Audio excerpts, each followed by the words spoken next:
Halo teman-teman, Pusat Edukasi, Konservasi, dan Ekowisata Longsam. Ya, bersama teman saya, Mas Bayu dari Ken. Boleh sedikit cerita nih? Ken adalah organisasi non-profit ya yang bergerak di bidang pelindungan satwa liar dan hutan. Kepanjangannya kan Ken gitu ya, CAN, Conservation Action Network. Jadi kalau itu di bahasa Indonesia kan berarti Jaringan Aksi Konservasi. Didirikan di tahun 2019 Mas. Dan kita total bekerja berarti sudah hampir 5 tahun ya. Kalau itu dibandingkan dengan organisasi yang lain yang sudah mapan, berarti kan kami masih bayi, masih orok, masih muda ya. Kita ada kira-kira 40-50 staf yang bekerja dengan kami di beberapa proyek. Kalau di Kalimantan ya, itu ada di Kalimantan Timur, di Kabupaten Berau dan Kabupaten Kutai Timur. Di Kalimantan Barat itu ada di Kabupaten Sambas dan Kabupaten Bengkayang. Nah, di Kalimantan Timurnya itu proyek yang paling penting, kegiatan kami yang paling penting itu di sini, di Longsam, PPS Longsam. Oke. Jadi itu kan kita ada owa, beruang. Terus kita sebelumnya juga ada raptor atau jenis elang-elangan. Apa ini namanya burung rangkok juga, dan kukang ya. Jadi lo kok campur?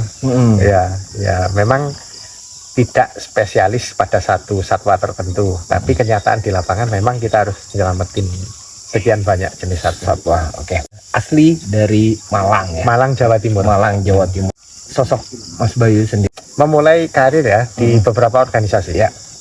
Semuanya lingkungan hidup gitu. Dan pelindungan satwa. Di 2019 saya diberitahu bahwa ada pembangunan di sini. Di sini di PPS Longsam ya. Tapi 2019 itu saya diundang ke sini oleh the founding father kita. Pak Linus gitu ya, Paulinus Kristianto, yang waktu itu ketika saya masih kesini belum apa-apa, sebetulnya masih hutan gitu loh. Hutan kayak di depan ini ya. Persis, pokoknya gede-gede pohonnya.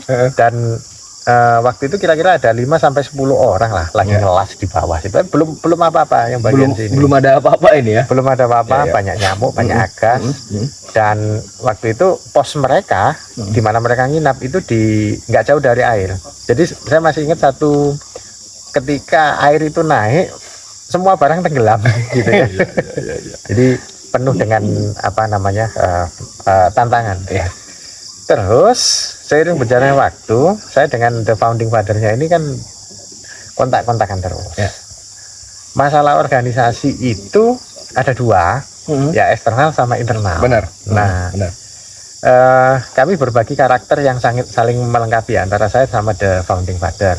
Sehingga 2022 saya dipanggil untuk fokus bekerja di menangani manajemen internal. Oke. Berarti sebelum Mas Bayu bergabung dengan Ken, Mas Bayu posisi masih di organisasi lain atau bekerja di tempat? Sebelum 2022. Sebelum 2022. Sebelum saya organik dengan Ken. Berarti posisi Mas Bayu itu di beberapa organisasi. Memang terlibat di beberapa organisasi lain berarti ya. Saya selalu seperti ini, bantu sana bantu sini. Tapi waktu itu Pak Linusnya menginginkan saya untuk fokus di sini gitu. Fokus dan tetap di Ken. Di Ken fokus. Jadi sejak saat itu saya mulai mencurahkan tenaga dan pikiran saya untuk pengembangan Ken. Jadi kan saya sempat sebutkan ini organisasi masih bayi, tapi trust dari stakeholder itu tinggi sekali. Nah, ketika organisasi membesar cepat seperti itu juga membutuhkan manajemen yang top. Kami melihat manajemen itu tulang punggung organisasi. Jadi kalau tulang punggungnya itu mengalami skoliosis, bentuknya juga mereng. Nah itu kami mencoba untuk memperbaiki itu. Gitu. Bayangkan ada puluhan orang bekerja dengan kita, tersebar di tempat-tempat yang susah kita hubungi karena rata-rata di luar sinyal. Ya. Semalam kedinginan nggak? Wih, parah. Saya bangun berkali-kali karena dingin. Luar biasa dingin ya. Apa sih Mas yang menggerakkan hati seorang Bayu yang tinggal di kota besar seperti Malang? Ya. Karena pada umumnya teman-teman kita, apalagi anak muda ya khususnya, pasti pengen kerja yang di kota besar. Ngapain pergi ke hutan belantara, nggak ada signal, nggak bisa ngubungin keluarga. Ini kenapa hati ini terbangun gitu Mas? Ya. Maksudnya membuat Ya. Mas Bayu tergerak. Saya pikir benar itu bahwa saya punya keterikatan dengan kota. Ya, Yes, itu ya. fakta. Itu fakta. Karena saya punya hobi itu MMA, Ya. terus kemudian saya juga suka mengendarai motor saya. Ya, ya. For nothing, hanya untuk senang-senang muter-muter. Ya. Nah, itu kan nggak bisa dilakukan di sini, nggak ada jalan soalnya. Tetapi ada sesuatu yang lebih penting dari kesenangan, ya, yang itu merupakan makanan jiwa.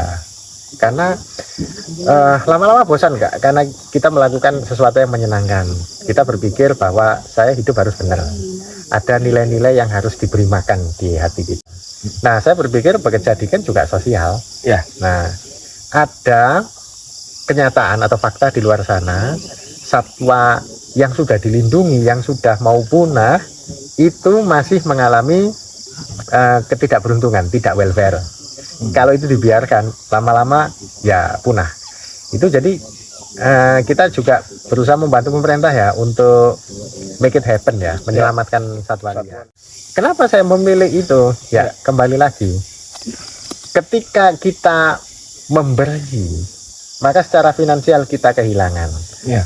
Kita nggak usah tutup mata. Kita punya 100, kita kasih 50, kita kehilangan 50. Ya. Tetapi ada something in return. Apa? Hati kita diberi makan. Nah, itu juga fun, itu juga menyenangkan. Ego saya mengatakan bahwa saya punya keuntungan bekerja di sini. Kenapa? Saya lebih bahagia kayak gitu. Nah. Berarti kepuasan untuk jiwa sendiri karena juga dia butuh dikasih konsumsi ya. Kalau untuk visi dan misi Ken itu sendiri apa sih Mas Bayu yang membuat Mas Bayu itu tergerak dan ikut bergabung dengan Ken? Pasti founder punya sesuatu sesuatu untuk mengikat Mas Bayu di dalam Ken itu sendiri. Visinya adalah bahwa Ken melihat di masa depan, di masa mendatang, manusia itu bisa hidup secara bersama-sama ya dengan hutan. Ya. Jadi ada simbiosis yang mesra. Ya. Itu visinya Ken. Jadi dengan hutan dan satwa liar. Jadi kita bisa sama-sama hidup. Ada kesetimbangan, ada harmonis di sana. Itu visinya. Nah, misinya bagaimana? Ya, kita berusaha membantu pemerintah untuk mewujudkan visi itu gitu ya. Saya yakin pemerintah juga punya visi yang sama, rakyatnya sejahtera. Mereka tinggal di sebuah negara tropis kepulauan yang gemari Wahlo Cinawe dan jangan sampai rusak. Nah, itu kan visi kita berbagi visi yang sama. Untuk misinya, implementasinya di lapangan, ya kami membantu pemerintah. Salah satunya adalah dengan mengelola PPS ini ya. Mengelola PPS ini. Dan ada beberapa hutan itu yang butuh dipatroli. Kita membantu itu.